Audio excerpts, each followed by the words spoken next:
Estamos de regresso para a segunda e última parte do nosso Fórum da Juventude de hoje, a desertificação do território nacional. O que é preciso, afinal, para fixar as populações serão os serviços, qualidade de vida, custo de vida, emprego, o nível social, até o status quo, também foi uma das questões aqui lançadas nesta primeira parte do nosso debate. Uma outra questão que veio à baila e que ficou também, de certa forma, em stand-by por questões de compromissos publicitários, Rita, é em que medida a desertificação do território pode, de certa forma, comprometer, pôr em risco a manutenção das infraestruturas. O Hugo falava-nos há pouco, apontava-nos aqui vários exemplos de infraestruturas que Amarante está, a cidade está efetivamente servida. A questão é infraestruturas para quem, sendo que as pessoas estão a sair, pelo que nos dizem os números de Amarante, ou não, não devemos ver as coisas desta forma, neste prisma. Com ou sem pessoas, é importante investir-se nas infraestruturas. De que forma é que podemos avaliar, analisar isto? As infraestruturas têm de ser sempre bem pensadas e é preciso analisarmos qual é o seu custo-benefício e o número de pessoas que elas vão abranger. E quando nós pensamos em construir infraestruturas, temos de pensar numa lógica regional e privilegiarmos estratégias de desenvolvimento regional interligado com os concelhos à nossa volta e numa lógica de comunidade intermunicipal também. Amarante tem algumas infraestruturas e com certeza, pelo que consta do orçamento, terá mais infraestruturas nos próximos anos, infraestruturas diversificadas, projetos que já estavam a ser pensados há alguns anos e que faziam parte dos programas eleitorais, tanto do PSD como até do movimento e projetos que constavam do imaginário de alguns de nós. A questão que se me coloca aqui é como é que se consegue fazer e aumentar esta competitividade territorial, tanto rural como urbana, porque para além da desertificação que nós conseguimos verificar no interior, também verificamos um fenómeno que é a saída das populações dos centros das cidades.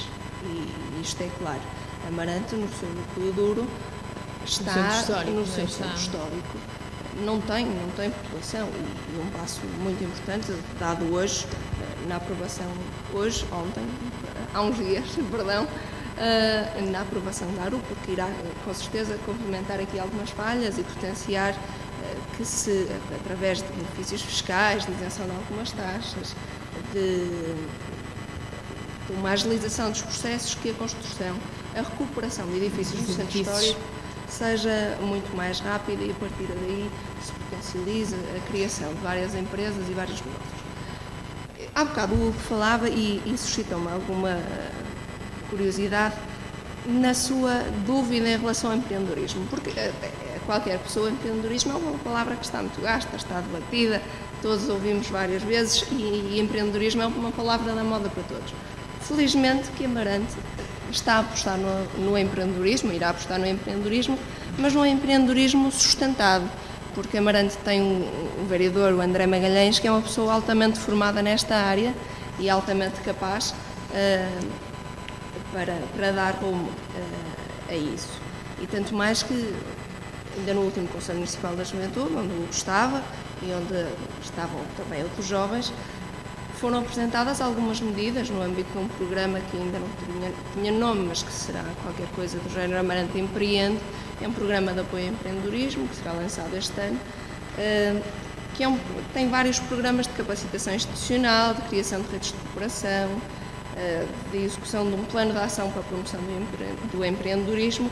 E se o Hugo notava dificuldades na constituição de empresas, dificuldades que qualquer pessoa nota, todos estes programas, porque nós não podemos dizer que o empreendedorismo está demasiadamente debatido e está falado por todos, se ainda não está seriamente implementado e se as pessoas ainda sentem esta dificuldade na constituição de empresas. O problema, Rita, peço desculpa só por interromper, é que isso no papel é tudo muito aliciante e muito bonito, quando falamos nesses conceitos todos, nessas dinâmicas todas. O problema é que isso na prática não resulta em nada, não se consubstancia em nada ou em quase nada. Eu já frequentei muitas ações de formação, bem feito, não é? de empreendedorismo e espero participar em muitas mais, e aquilo é tudo muito bonito no papel, mas é que a realidade não é teoria, a realidade é um ambiente muito mais duro, há coisas muito mais específicas, e falarmos nessas sinergias de cooperação, nessas sinergias de adaptação, que fazem falta, não é?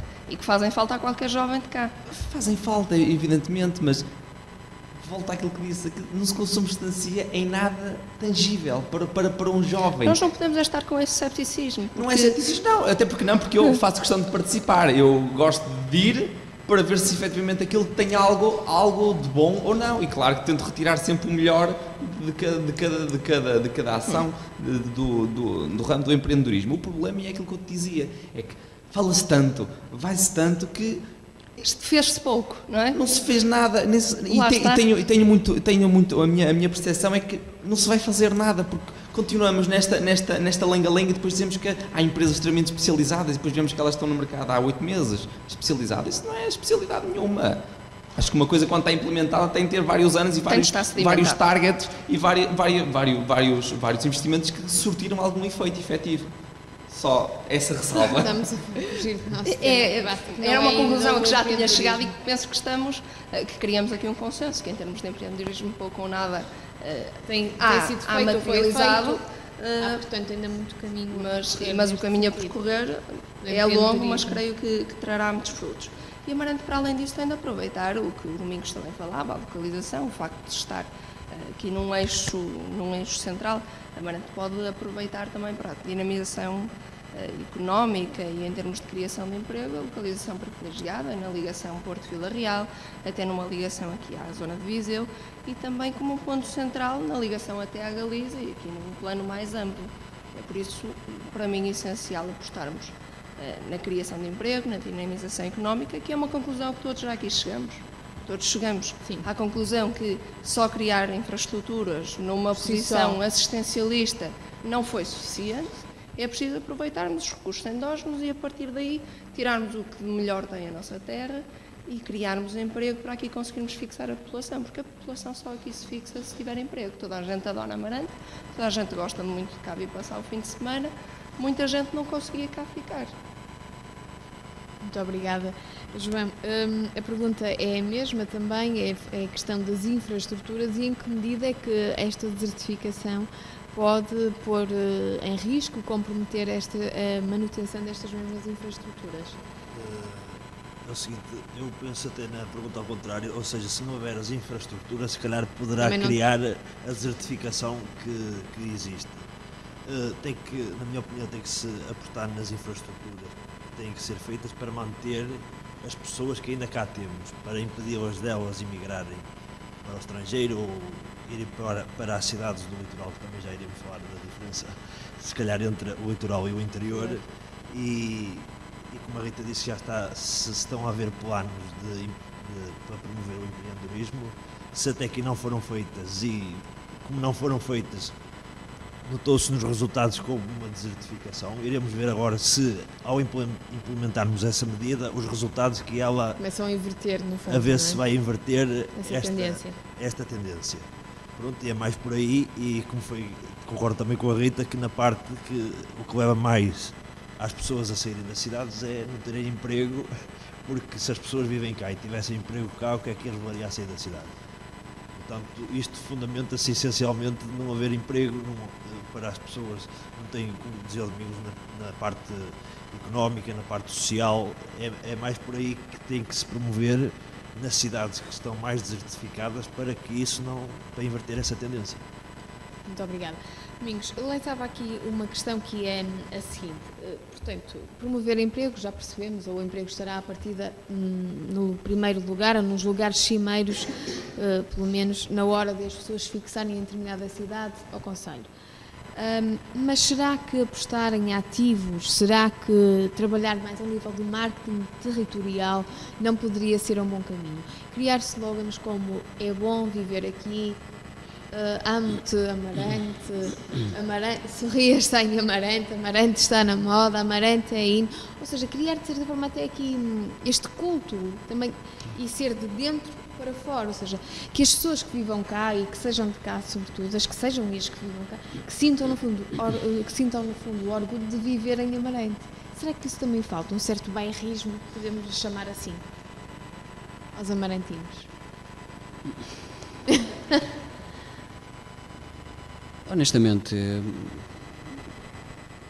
Honestamente acho que não. Não? Eu acho que esta questão é resolução, ou uma forma de um caminho para se tentar resolver este problema. Aliás, eu disse-lhe que não, mas de facto isto será um resultado. De facto é um resultado. Nós temos que pensar de forma estratégica, definir claramente o que queremos de Amarante. O município de Amarante, se houver capacidade política para tal, já que está integrado na comunidade intermunicipal Tâmega e Sousa, tem a possibilidade de poder criar estas sinergias políticas que são fundamentais. O nosso município não irá resolver os problemas económicos e sociais se isolar na resolução desses problemas. Nós temos que perceber e temos que dar muita importância, e o Executivo Camarário tem que dar muita importância a esta questão das comunidades intermunicipais, por duas razões muito simples. Primeiro, porque elas são o resultado da evolução do associativismo municipal. Depois materializam esta cooperação intermunicipal. E a cooperação intermunicipal é o veículo fundamental para a criação de estratégias de desenvolvimento económico e social para a nossa região. Ou seja, temos que trabalhar em conjunto. E trabalhar em conjunto é sabermos quais são as potencialidades do município de Amarante e saber compatibilizar as potencialidades do nosso município com as potencialidades dos municípios vizinhos ou que fazem parte da comunidade intermunicipal. Esta deve ser a nossa... aqui, de certa forma, em rede, fazer uma análise SWOT, por exemplo, os pontos fortes, fracos, exatamente. O que melhorar, mas em vez de ser só de Amarante, podia-se fazer um de Amarante, mas depois fazer-se essa análise também agregada a toda acima e depois trabalhar a esse nível, por exemplo, não é? Exatamente. A análise SWOT é uma das formas de podermos saber quais são os pontos fortes e fracos da nossa região. As oportunidades e as ameaças também. Obviamente, por isso é que eu referia inicialmente que estar perto do Porto é um fator positivo, mas também é um desafio, claro, ao nosso município e aos municípios vizinhos. E o que é que se pretende fazer aqui? Pretende-se definir uma estratégia e conseguir transformar o todo numa coisa que é maior do que a soma das partes. Aquilo que se tem visto é que tem havido pouca capacidade política para gerir os interesses de cada um dos municípios. Ou seja, nós fazemos parte de uma comunidade, mas somos concorrentes. Porque todos nós queremos população. Cada um por si, no fundo, não é? E até porque as pessoas de Amarante podem perfeitamente viver para Penafiel ou Paredes ou Baião, não é? Ou seja, se calhar falta também este espírito corporativo dentro da própria CIM, corporativo, não sei se é bem o termo mais... Sim, há a cooperação intermunicipal. Todos mesmo, não é? Porque quando os concelhos, se calhar, são tão pequenos em termos de população que acabam por competir entre eles para ver qual deles é que consegue atrair mais população, não é verdade? Junto. Economias de escala. Como dizia o Domingos, exatamente. Que o Sousa se habituou a trabalhar em conjunto e o Tâmega, ao fim e ao cabo, foi sempre deixado um bocadinho para trás e isso está à vista de todos. Há uma coisa que nós sabemos muito bem. Porquê é que Felgueiras é uma zona industrial que a grande maioria do setor é o setor de calçado? E porquê é que Passos de Ferreira tem um setor que a maioria é o setor do móvel, não é? Porquê é que Amarante é um setor que tem alguma metalúrgica? Porque existe aqui uma correlação espacial. Ou seja, isto parte tudo da iniciativa. Se houver um empresário, mas isso não depende dos municípios, é só para se explicar a questão da correlação espacial. Porquê é que há tantas fábricas de calçado em Felgueiras? Porquê é que as fábricas não se espalham por todo o território? Porquê é que é só ali? Toda acima, no fundo. É ali porque há uma correlação espacial. As pessoas veem que aquela pessoa tem um negócio, corre bem e faz igual. Mas os negócios criam-se assim. As economias de escala não se criam num papel.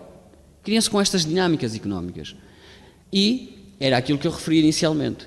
Quando olhamos para o Amarante e não temos nenhuma estratégia definida, e isso é visto, nós queremos fazer muita coisa no empreendedorismo, queremos fazer muita coisa no turismo, queremos fazer muita coisa na cultura, mas tem que estar tudo integrado, tem que tudo fluir para um determinado ponto.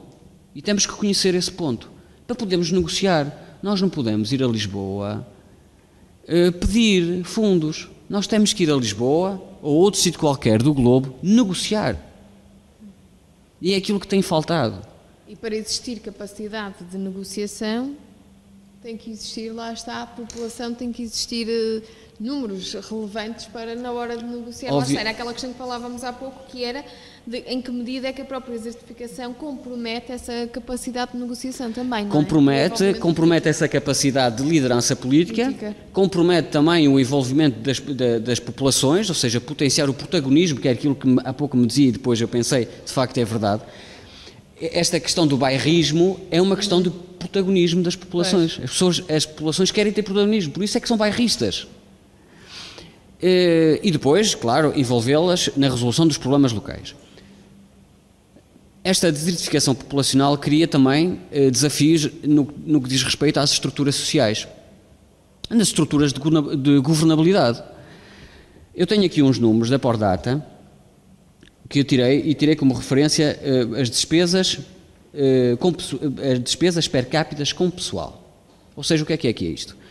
Quanto é que os municípios, as câmaras municipais gastam em pessoal? Recursos humanos. E quanto é que isso representa do ponto de vista per capita? E o que é que se nota aqui nestes números? Que, de facto, quando há um esvaziamento populacional, o custo per capita aumenta. Ou seja, por exemplo, Amarante em 2009 tinha um custo per capita de 162 euros por cada residente. Ou seja, o custo com pessoal que a Câmara Municipal tem representa 162 euros por ano, ou representava em 2009, a cada residente em Amarante. Em 2013 representa 166. Ou seja, há um aumento marginal que representa o quê? Pode a Câmara Municipal não ter contratado mais gente ou não ter aumentado os salários, ter mantido os salários constantes, mas o facto de haver menos população o custo per capita começa a aumentar. Se olharmos, por exemplo, para Baião, ele passa em 2009 de 173,90 euros por residente em Baião para 192. O que é que está aqui em causa? Aumentou bem mais. Aumentou brutalmente mais e como as câmaras municipais não têm tempo nem agilidade suficiente para se adaptar, e às vezes até aquilo que se pretende é que resistam um bocadinho, mas existem pressões financeiras para que, se a população deixar de existir, também não faz sentido existir um custo tão excessivo com o pessoal. Isto quer dizer que a estrutura financeira dos municípios é posta em causa à medida que a população vai diminuindo. Porquê? Porque tem os custos fixos e tem receitas, que são receitas próprias, que derivam do IMI, que derivam do imposto de circulação e outros impostos, ou seja, receitas próprias, que começam a diminuir e as transferências do Estado tendem a ser maiores e tendem a ter um peso superior na estrutura financeira do município. O que os obriga, muitas das vezes, é deixar de ser independentes financeiramente. E aquilo que se verifica é que os municípios dependentes financeiramente são municípios de pequena dimensão, porque têm estruturas de governabilidade fortes, robustas, mas que não conseguem ser suportadas pela geração de receitas próprias que o município pode gerar. Um dos fatores que ameaça a sustentabilidade da governabilidade da nossa cidade é o facto de o custo ser cada vez maior à medida que as pessoas vão saindo.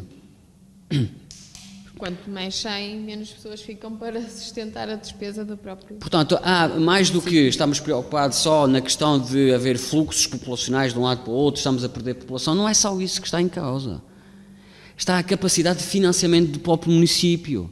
Está até ser autossustentável. Obviamente, forma, não é? E quando o município depende de receitas próprias, está muito mais robusto financeiramente do que aquilo que se estiver dependente de receitas de transferências do Estado, porque isso não controla. Não é? Portanto, isso é um ponto interessante. Depois, mas Amarante não tem só coisas más. Tem coisas muito positivas. E as coisas mais positivas que Amarante tem são as pessoas. De todos estes municípios de referência, Amarante é o que apresenta uma maior taxa de emprego qualificado. De facto, Felgueiras e Paços de Ferreira criam um emprego, têm taxas de atividade superiores ao município de Amarante, mas a população não é tão qualificada. O município, e depois há aqui, o município tem a proporção da população empregada em profissões socialmente valorizadas, para além de, claro, são socialmente valorizados porque têm curso superior, não é? Isso reflete-se claramente também nos salários oferidos pelas pessoas que residem em Amarante. Quando olhamos para a diferença entre o salário mínimo praticado e a remuneração mensal que os cidadãos em Amarante recebem, verificamos que há uma diferença de 231 euros. Quando vamos para Paços de Ferreira, que é onde há mais emprego, há uma diferença de 121 euros. Ou seja, em Paços de Ferreira recebe-se mais 121 euros do que o salário mínimo. Em Amarante recebe-se mais 231. E é o maior número de todos estes municípios. Ou seja, o que é que nós temos que fazer aqui? Primeiro, temos que perceber estas dinâmicas. Amarante sempre foi uma terra de gente capacitada. Os grandes vultos da cultura são de Amarante. Aliás, um dos grandes vultos, entre aspas, do mundo empresarial também é de Amarante. O engenheiro António Mota, que é líder de uma empresa multinacional, é de Amarante. O que é que se perdeu? O que é que se definhou? Como se praticou, isto é como na economia, a má moeda expulsa a boa. Os maus políticos expulsam os bons. E aquilo que Amarante perdeu foi muito mais uma questão política e de retirar de cena algumas pessoas que eram incómodas, que eram uma voz, uma voz da oposição, mas construtiva. Eu acho que em Amarante perdeu-se um pouco daquilo que são as pessoas de referência. Isso é fundamental para esse tal bairrismo e por essa afirmação. O engenheiro António Mota apoiou o movimento na última campanha eleitoral. Não foi por acaso, porque o engenheiro António Mota apoia uma imensidão de interesses. Apoiou várias campanhas em Lisboa, do Partido Socialista, também apoiou aqui o Partido Socialista e o PSD em outras alturas, portanto vai fazendo as suas escolhas, mas desta vez havia um movimento, havia o Partido Socialista e havia o PSD, e o engenheiro António Mota escolheu o movimento. E porquê é que eu digo que a má política, os maus políticos expulsam os bons? Isto é fundamental também para esta questão. Quando se viu o engenheiro António Mota apoiar o movimento, levantou-se uma celeuma como se o engenheiro António Mota queria queria tomar partido de mais um ou outro negócio e que viesse aqui comprar Amarante.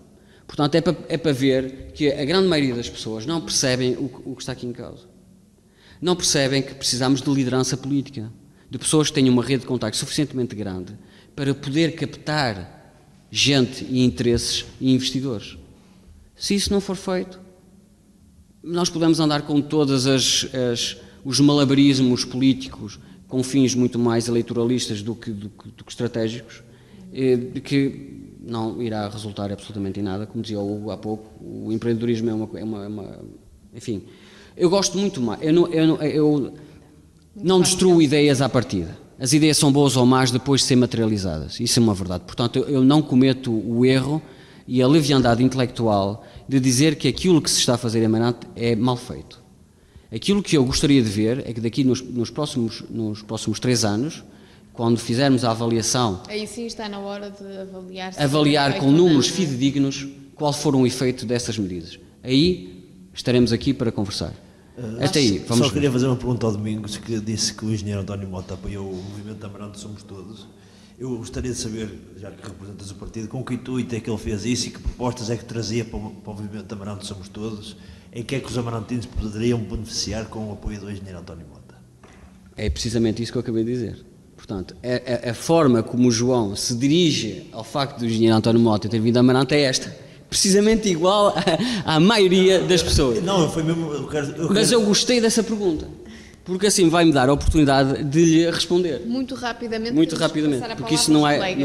Enfim, tem que ficar aqui e não é. Eu não estou a contrariar o apoio do engenheiro António Mota. Eu quero saber quais eram... O engenheiro António Mota é dono da Casa da Calçada. Do Parque Aquático. É dono, hoje, da maior referência turística que existe em Amarante. Não há outra.